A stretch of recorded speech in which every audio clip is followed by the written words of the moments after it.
After spending the last couple of weeks cruising around on this fantastic looking little bobber, I can't help thinking this is the bike that Harley-Davidson should be making. Today we're checking out this. It's the CFMoto 450 CL-C Bobber.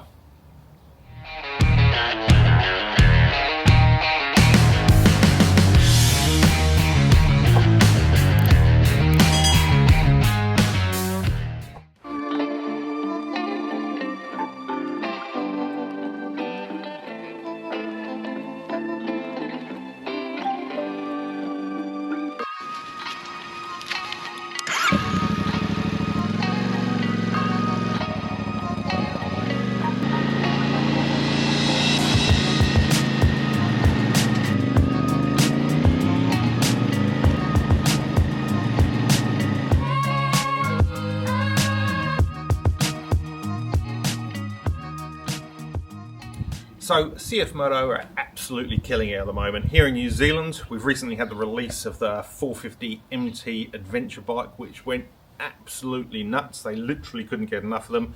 We've just had the 800 MTX, which is their sort of KTM inspired adventure bike, bigger capacity adventure bike. And now we're checking out this. So this is the 450 Bobber, and they also do just a CL-C 450 cruiser as well, but they both share the same engine, which has got that 450cc parallel twin that's come out of the MT adventure bike.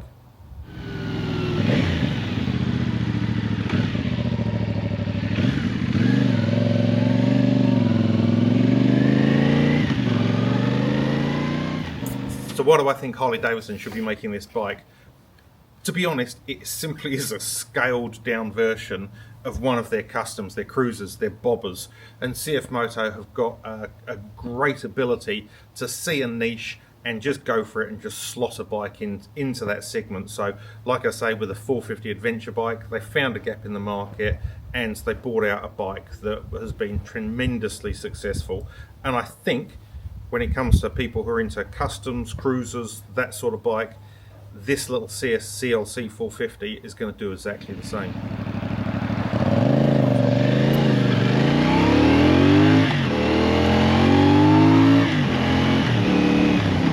Now this CFMoto has got all the bits and bobs that we're used to seeing on their other bikes. So it's got a great TFT dash, which has got all the bells and whistles on it. You can connect your phone to it, all that sort of thing. We've got anti-lock brakes, we've got traction control. You can turn it off if you want to be a bit of a hoon. Who would want to do that on this style of bike? I don't know. We've got adjustable levers. You get them as standard, which is great because with a bike that's got a seat height that is this low, it's just over 700mm high, I believe this seat, smaller people are going to tend to gravitate towards this bike. They've got shorter fingers, so having adjustable levers is really, really important. It's a thoroughly modern motorcycle with a bit of old school classic styling, and it works really nicely.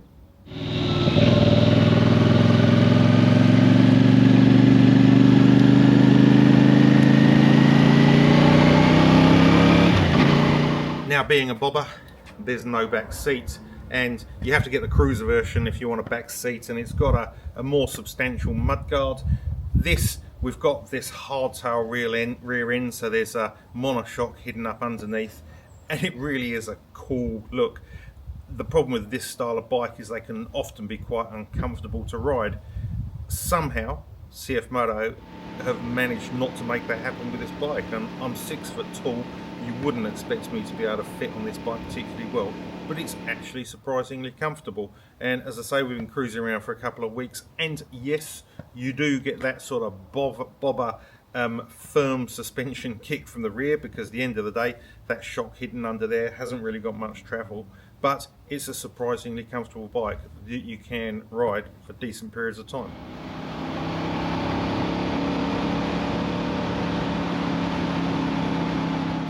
Again, with this style of bike, there's certain limitations with the handling, and they've had to keep the pegs reasonably high to give the ground clearance.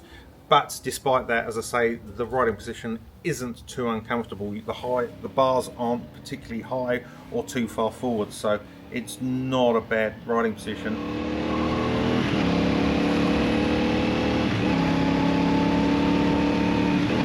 And there's also a reasonable amount of ground clearance. Yes, you can sit there and drag the hero bobs as you're going round roundabouts.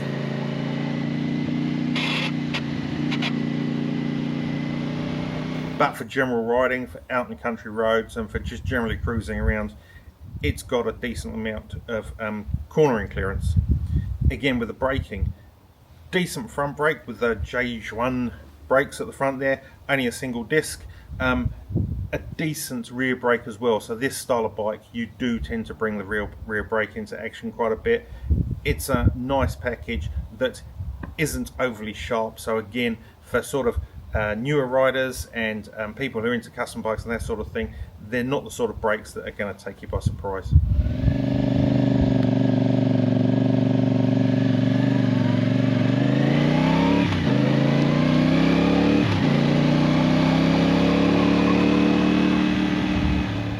But like any good Harley-Davidson or any good cruiser, it's the power plant, it's the engine that is the standout part of this bike. And like I say, it's that parallel twin, the 449cc parallel twin that they bought from their adventure bike, that's gone into this cruiser. And with a 270-degree crank, the idea is that you get a bit more bottom end, a bit more sort of a V-twin sort of feel. You also get a fantastic exhaust note, and with those twin pipes out the back there, it really does sound great, and you wouldn't be needing really to change the exhaust or anything unless you want it to be obnoxiously loud. It is a great sounding little bike. You don't get the V-twin stomp away from the traffic lights or pulling away that you would on a big capacity bike, and you do have to pick the revs up a reasonable amount to get yourself going.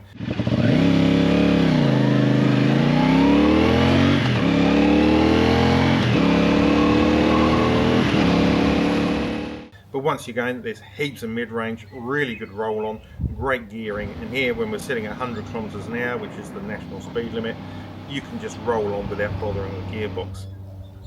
Talking the gearbox, 6-speed, nice and light, paired with this super light clutch, like seriously light.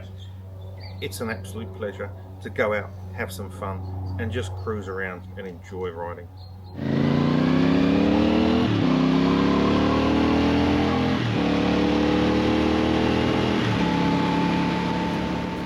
So to sum up, if you're looking for a learner approved cruiser, if you're shorter, if you don't want a particularly heavy bike, if you like this style of bike but you don't want to stump up to a $30,000 motorcycle, this is a great place to start. And being a CFMoto, it's extremely affordable here in New Zealand. It's $9,490 plus on road costs, I think. For that you get a great fun motorbike, super low seat height. It's only 177 kilos wet, so again, if you're worried about the weight of cruiser bikes, this is for you. I've had a thoroughly great 2 weeks. It was a real surprise. I think I'm going to head out again.